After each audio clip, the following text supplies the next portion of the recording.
Hello and welcome to this month's reformer class, and we're off.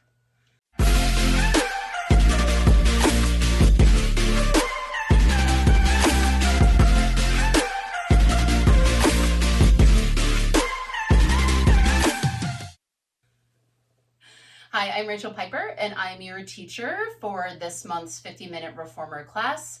And we're off is not about how fast we're going. It's not about running through all of the items in the order. It's about the exercise knees off. Kind of an infamous exercise for a lot of people because it's tough to just lift your knees right off the carriage.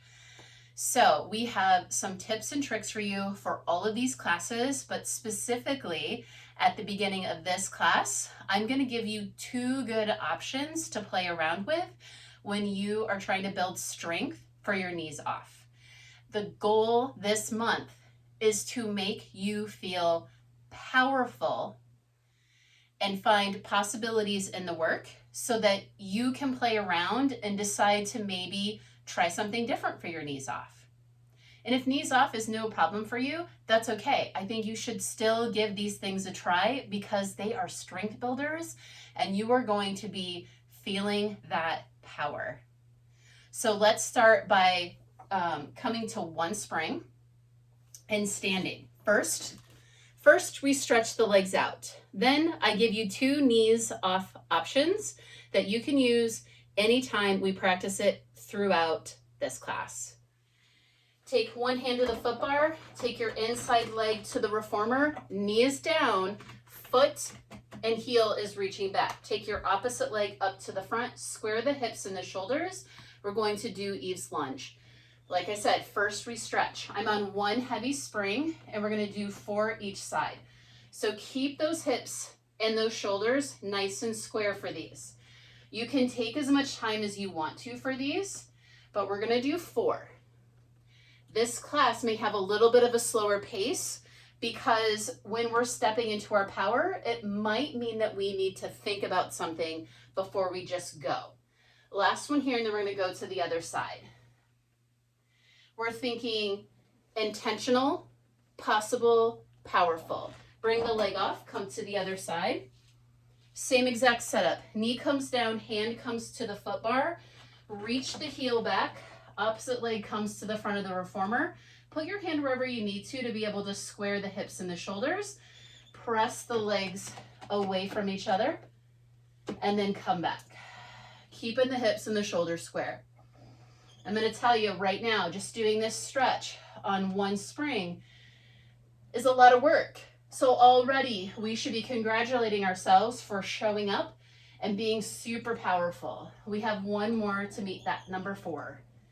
Reach it back, come forward, hips are nice and centered. Now we're going to add a spring. Whatever you think you need. If you're in a larger body like myself, you may need an extra half spring for this. But we are going to step into our power. Place your hands on your foot bar. Take both feet to your shoulder blocks. Looking a lot like some of our long stretch series. Take the butt back, nice long C shape. Press the legs out, pull in. I want you to think about the pull in. Our knee stretches are about pulling in. We're doing 8 here. I'm on 5, 6, 7, pull it in, 8, pull it in, hold, and step off. Nice and controlled. You can repeat that again a couple of times if you need to find the connection. That's the most of knees off, is trying to find the connection to lift those knees. Second option you can use, lifting only one knee off at a time. We're talking an inch, maybe centimeters, or just thinking about it, okay? Let's come into position as if we're doing knee stretches round. You're standing in those arms. You're gonna sit back. You're in your longest C shape. From here, I want you to just think about lifting a knee and putting it down. Lifting the other knee and putting it down. Right here, if you can lift one knee and the carriage doesn't move, and you go to the other side and the carriage wants to move, this could be an asymmetrical thing. And it might be why it's hard for you to lift up out of your knee stretches. So please think about that and the connections. What can you do right now to stand in those arms, to lift one knee without moving the carriage, and lift the other knee when moving the carriage? One more each side. Reach the heels back. Now, you're going to reach up the one knee. You're going to press back with the knee that's on the ground 5 times. Keep the knee lifted. Last one. Pull it in. Place that knee down. Stand in those arms. Lift up the opposite knee. This is the knee that didn't want to move or wanted to move a lot for me. Reach the other leg back and pull it in. Reach it back and pull it in. We have 5. So I have one more here. Pull it in. Put the knees down. Just do a couple of rounds. So press both knees back and pull in. Think about pulling that carriage in. Stand in those arms. We're aiming for 5 here. Reach the heels back. Pull it in. And then come on up. And you might need to shake it out a little. Drop down to 1 spring. We're going to go back to your eaves lunge, and then we're going to go into footwork. Here's why. We stretched a little. We did the big work. We did the powerful work. Okay, now you know where you can take yourself for the rest of class. But let's stretch it out, and then we'll come back and do our footwork. Center yourself here again. Let's see what it feels like. I know I'm already out of breath. Press the legs away from each other and pull in. We're doing 3. Press away, hips and shoulders stay nice and square. It's kind of nice. Take it back and pull it in. Take the leg off with intention. Bring it around to the other side. We'll stretch. Then you're going to grab your pull for your footwork. Knee is down. Reaching the heel back.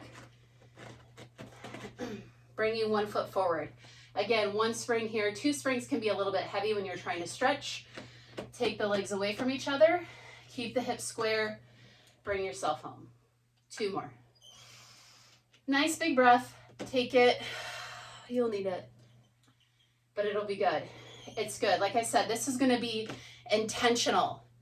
I want everybody to have the opportunity to experience this exercise in a way that makes them feel really good about the work. Grab your pull. We're going to do 1 spring footwork. So you should already be set up for this. Bring yourself down to your carriage. The pull is now our foot bar.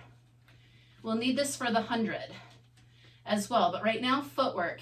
Take the head back, Pilates V, 10 reps. You're going to take it out with intention and pull it in with intention. And what does that mean? Feel your tailbone on the mat. Keep the heels lifted the whole time as you press out and come in. Think about opening up the chest, and you have this pull in your hands. So I want you to think that your knuckles are reaching up and you're pressing your pinky side of your hand into your pull. That is your connection that you need on your foot bar when you're trying to lift yourself up and into your knees off. If I'm right, we're going to come in and switch to arches. Bring the legs, feet together, place the arches on. Toes go over, heels go under. Press it out, bring it back in with intention. On this one, I want you to think about your breath as well as what you're doing with the pull. So as you go out, I want you to inhale big and back into the carriage. Huge. Pull yourself home with that breath. One thing about knees off, when things are hard and that exercise you're lifted and it's hard, we sometimes hold our breath because we're like, it's just 8 reps, it's fine. But we need to breathe. That breath helps us so much, helps us stabilize, it helps us do the work, and can help us think. Bring it in. We're going to do heels 10 more. Take the heels up, point the toes up towards the ceiling, and pull it back in. This breath, or this rep, these reps here, heels, This exercise, I want you to